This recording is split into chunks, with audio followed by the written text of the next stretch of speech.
I had just buttoned the last pearl on my blouse when the phone buzzed. I smiled, expecting maybe a "see you soon" from Logan. Instead, it was a message from my lawyer, Mr. Ellison. "Call me. Urgent. Don't go." I didn't hesitate. I called him right there, still standing in front of the mirror. His voice was tight. "Carmela, listen to me carefully. Your condo is no longer in your name." I couldn't breathe for a second. "What do you mean it's not in my name?" "It was transferred 6 months ago," he said. "Signed over. Logan's name is on everything now. And there's more." He took out a loan against the property. Substantial. Almost the full value.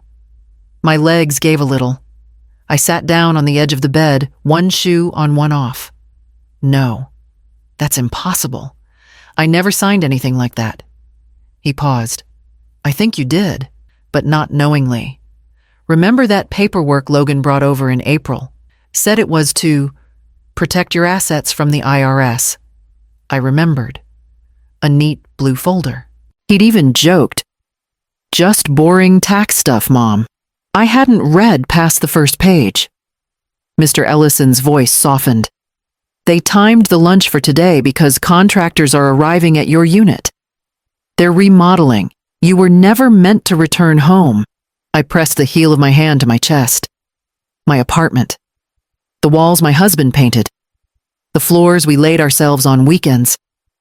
Every stitch in that place had a memory. I didn't cry.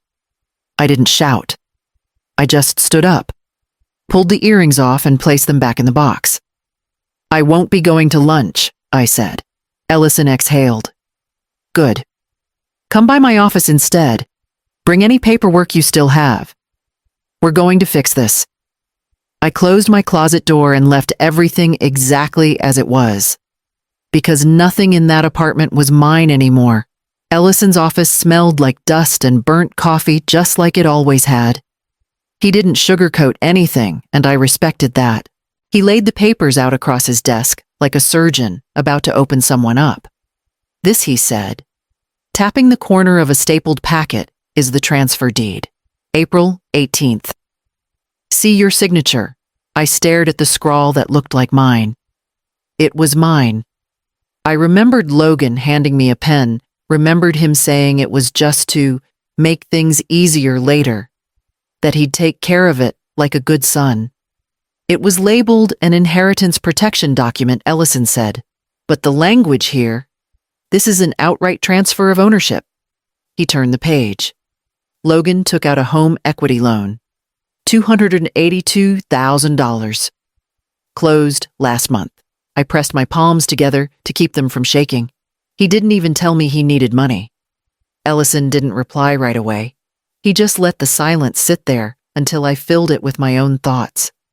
Logan grew up watching me take on doubles at the hospital, then come home to fix zippers and hem dresses until midnight. He knew how much I gave up after my husband died. We didn't have much, but I always made sure he had enough. "I don't want this to be public," I said. "It won't be unless you want it to be." I nodded slowly, looking at the signature again. Mine beside my own undoing. "He invited me to lunch," I said quietly, while men were walking into my home with blueprints and drills. Ellison leaned forward. "We still have options, but we need to act quickly." I looked up from the paper and met his eyes. "Then let's start." I sat in my car with the windows rolled halfway down, parked just beyond the bend where the hedge curled around the corner of my old street. The neighborhood looked the same, the cracked sidewalk, the sycamore tree that dropped bark every spring. But the front door was open, and the home I'd poured 30 years into was being picked apart. 2 men carried out my armchair, the one I recovered twice over the years. The rose curtains I'd stitched by hand were already gone. In their place, some stiff white paneling dangled like hotel linen. Dana stood on the porch holding a clipboard like she'd lived there all her life. She pointed toward the living room, then turned and said something to the workers. I couldn't hear it, but her tone was clipped efficient, like she was managing a schedule. Not someone else's life. I didn't cry. I didn't step out of the car. I just watched. When a third man came out carrying the storage ottoman that once held all of Logan's baby clothes, something in my chest folded quietly. I started the car and drove away. Back at Ellison's office, I placed the printed invitation on his desk. A lunch that was never meant to be lunch. Just a window of absence timed down to the hour. I want you to start, whatever it takes, I said. But I want it quiet. No letters to them yet. No threats. He looked at me over his glasses. You want to catch them in it? I nodded. I want them to think I've accepted it. I want them comfortable. He leaned back slowly. We'll need evidence, recordings, a timeline. You sure about this? I looked at the edge of his desk where the envelope sat. The same kind Dana had sent me years ago inviting me to their wedding. That envelope felt heavier than this one. I'm sure, I said. Let's begin there. And as I stood to leave, a plan was already forming, one that would begin with T. 3 days later, Ellison called me back in. His voice on the phone had a different weight to it, measured but purposeful. When I stepped into his office, he already had a folder, opened the pages clipped neatly together. Your husband was meticulous, he said.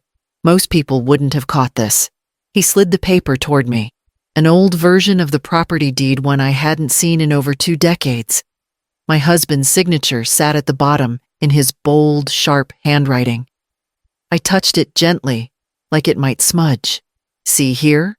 Ellison pointed near the margin.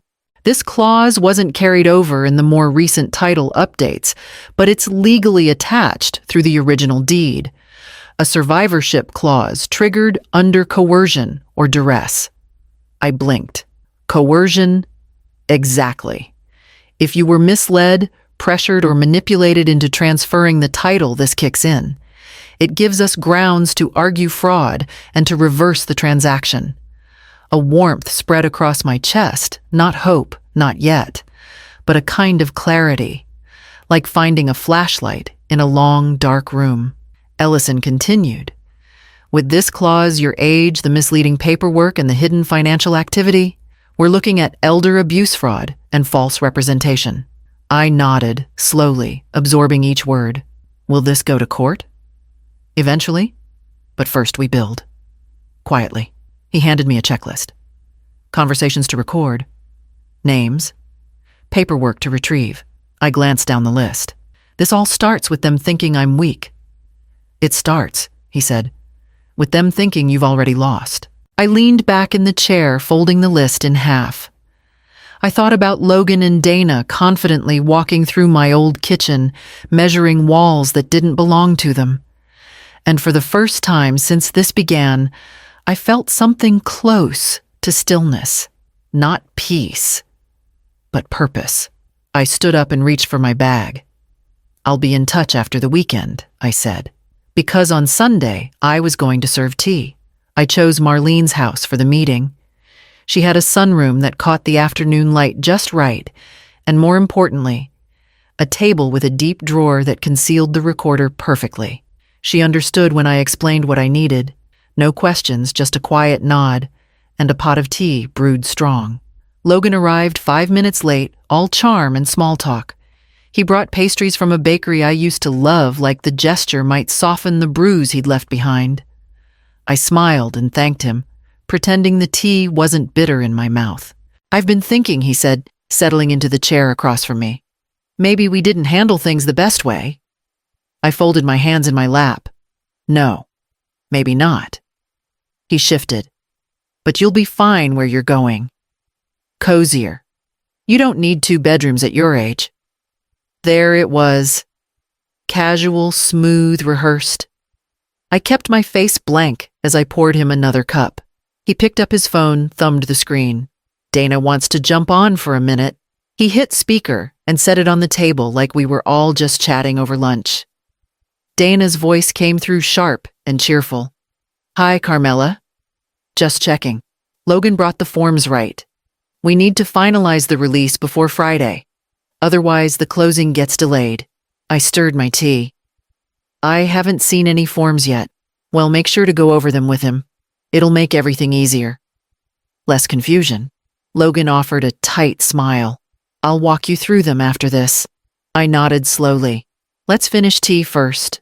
He relaxed, thinking the hardest part was over. The recorder beneath the table continued to hum quietly, capturing every word. I watched him sip the tea I had poured, still speaking gently about how this is best for everyone. And I smiled too, because I wasn't here to stop him. I was here to let him talk. He showed up at 10:14 a.m., sharp folder in hand, fake concern painted across his face. I'd left the front door ajar, the door of the temporary apartment I'd just rented, just like he used to when he'd come home from school, and forget to lock it behind him. "Hey, Mom," he said like nothing had changed. "Brought those papers I mentioned." I stepped aside, motioned him in, and kept my voice quiet. "You'll have to go slow with me. I've been getting things mixed up lately." His smile widened. "No problem. It's all standard stuff." The recorder was tucked into the hollow of a kitchen drawer already running. I nodded along while he opened the folder on the table.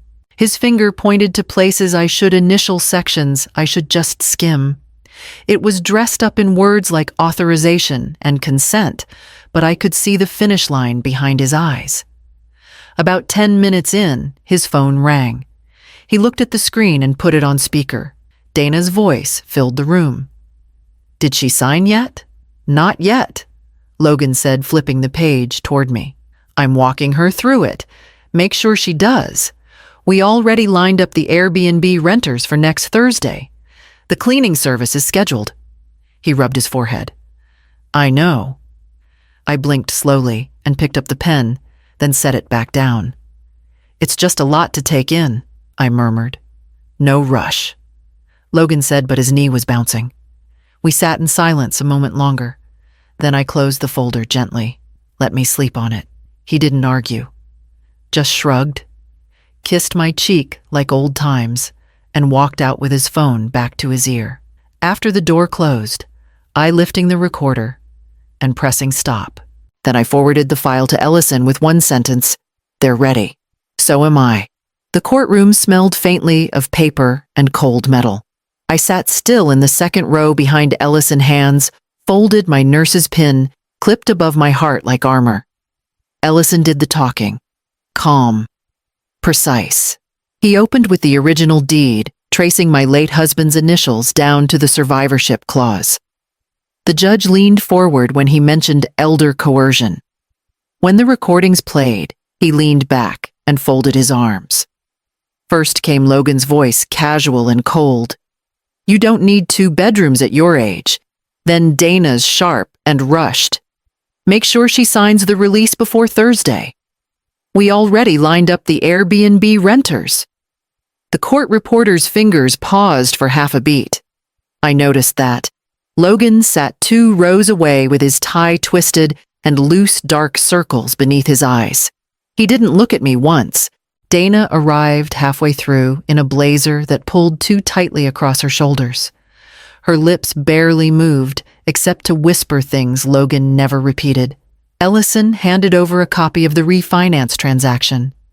The date matched the week of my so-called tax form.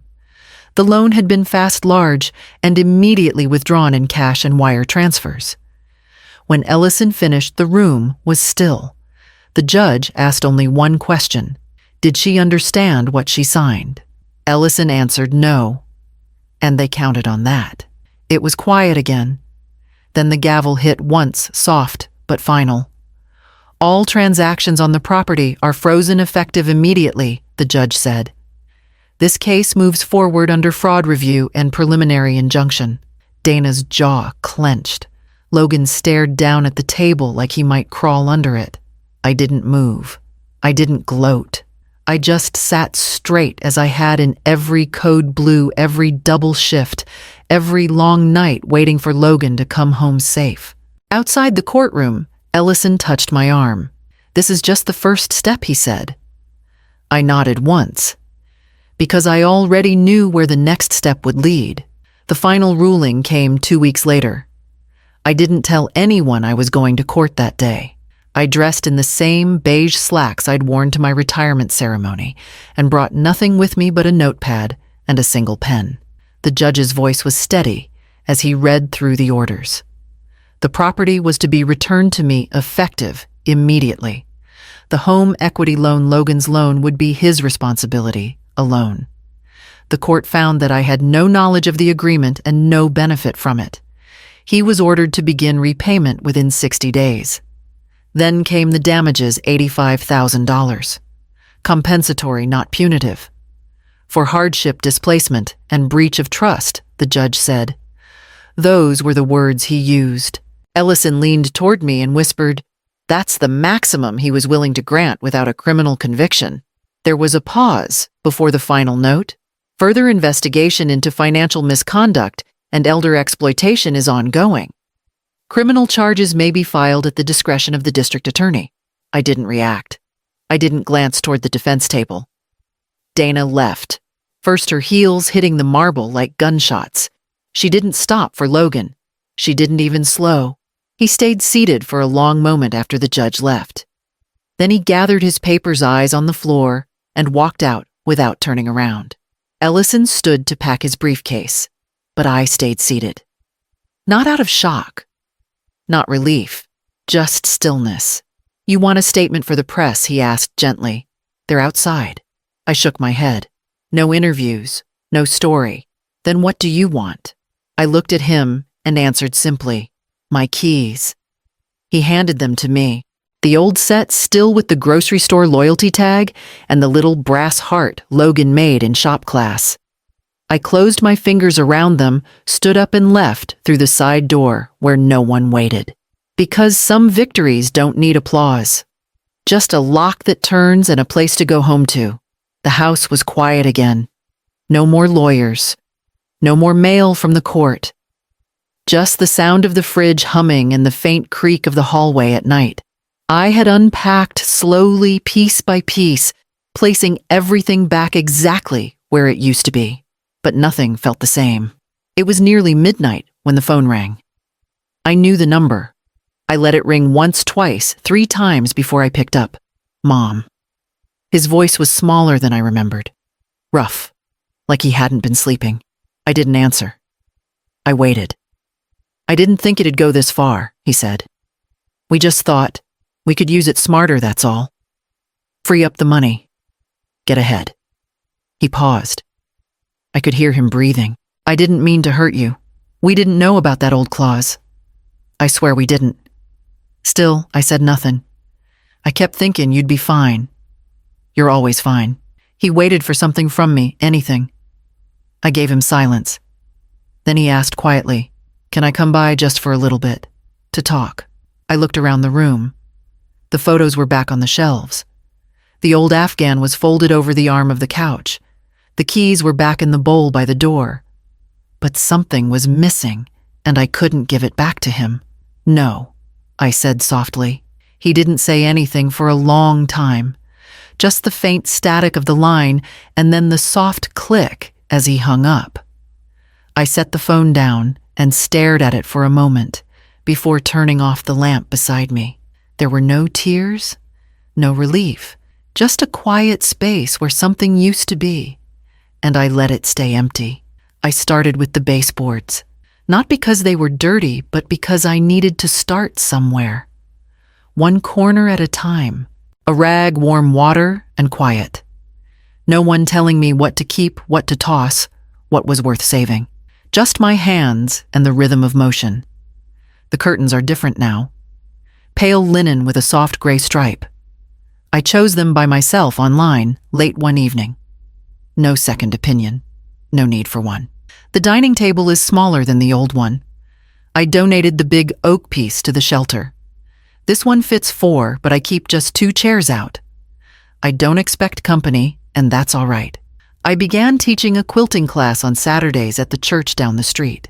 Just a few women at first, one recovering from a divorce, another whose daughter moved across the country. We sit in a circle and stitch in slow lines, letting the thread carry what we can't always say aloud. Someone asked me why I started teaching. I didn't explain the whole story. I just smiled and said, "Because I can." It's enough. The house is quiet in the mornings now. I rise with the sun open one window, let the air move through. I make coffee in a chipped mug I've had for years. There's no rush, no expectations. No one waiting for me to be smaller, quieter, more convenient. Just me. I don't lock the front door out of fear. I lock it because it's mine again. And sometimes in the stillness of the afternoon, I walk room to room not to check on anything, but to remind myself I'm here, that I stayed, that I didn't fold. The silence doesn't ache anymore. It breathes.